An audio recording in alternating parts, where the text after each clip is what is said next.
to introduce you all to our very last speaker, His Excellency Antony J. Blinken, Secretary of State of the United States. The floor is yours.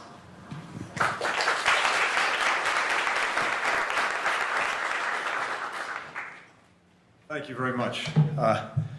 As the last speaker, I'm probably the only thing standing between you and a coffee break. So, and let me just say to everyone here, welcome to High Level Week at the UN General Assembly.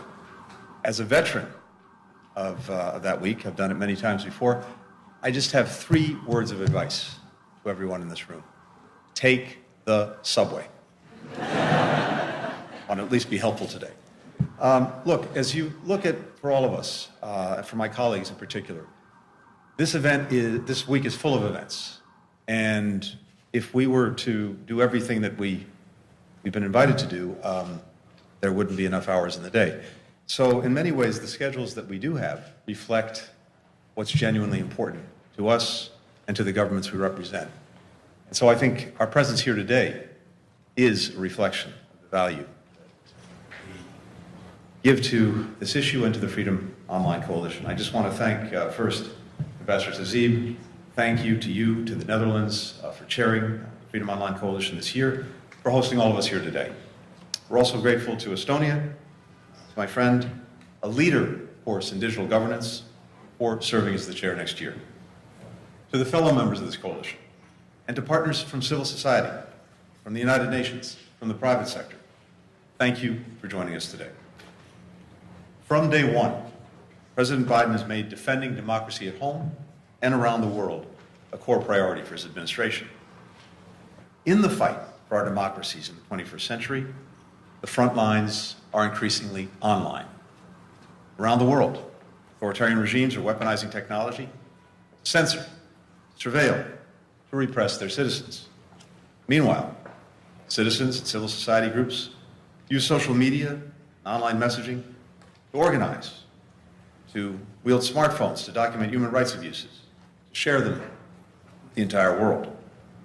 The United States is committed to ensuring that digital technologies enhance the rights and the privacy of our people and expand broad-based opportunity. We're determined to work with fellow democracies to realize that goal. That's why at the first Summit for Democracy, 2021, we pledged to reinvigorate the Freedom Online Coalition, to double down on our shared efforts to safeguard and advance a free and open internet. And that's exactly what the coalition has done. Over the past 4 years, we've grown from 32 members to 41. We welcomed Cabo Verde, Slovenia, and Colombia just this year, as well as Taiwan as an observer. Together, this coalition is enhancing internet freedom and combating censorship. For example, the United States, Germany, Estonia have supported the Open Technology Fund to help millions of people acquire virtual private networks, or VPNs, and other tools to circumvent firewalls, internet shutdowns, empowering activists, journalists from Russia to Iran to Cuba. The coalition is also taking steps to curb digital surveillance. We work together to define guardrails for the use of surveillance technologies by governments. We've mobilized 17 nations who are committed to countering the misuse and abuse of commercial spyware. The United States has worked to lead by example, including imposing visa restrictions and sanctions against companies and individuals who exploit these technologies. This coalition is also exchanging lessons on how to expose, how to disrupt, how to deter disinformation. Members are working to build a more resilient global information system and to hold accountable those seeking to undermine democratic elections. Critically, we're shaping the frameworks and the rules for the responsible development and use of artificial intelligence, technology that perhaps more than any other will affect the future of freedoms, online and offline.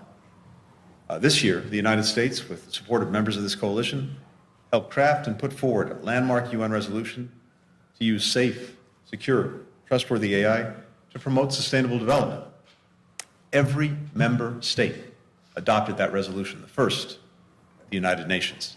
Hopefully this sets a framework and sets a foundation going forward for AI. A few weeks ago, we joined fellow democracies in signing the Council of Europe's AI Convention, the world's first multilateral treaty on AI and human rights. Today, the Freedom Online Coalition is releasing a joint statement on responsible AI practices, spelling out how governments can procure and use artificial intelligence in a way that protects rights, safety, privacy for citizens. All of us should move swiftly to implement these principles, but also encourage partners beyond the coalition to do the same thing. So I think we can take some pride in the progress that we've made, but I think each of us knows we cannot let up. This is such a fast-moving area that standing still means getting behind. And authoritarian regimes are determined to co-opt and abuse technology to repress their people. We have to be equally determined in our mission to defend freedom online. We look forward, part of the United States, to continuing this vital work together in the months and years to come. We know, as with virtually everything else we do, when we're doing it together, when we join forces, and not just among governments, but with the private sector, with civil society and NGOs, there's nothing we can't get done. We share the determination to do it and do it together. Thank you very much for everyone's work on this. Thank you.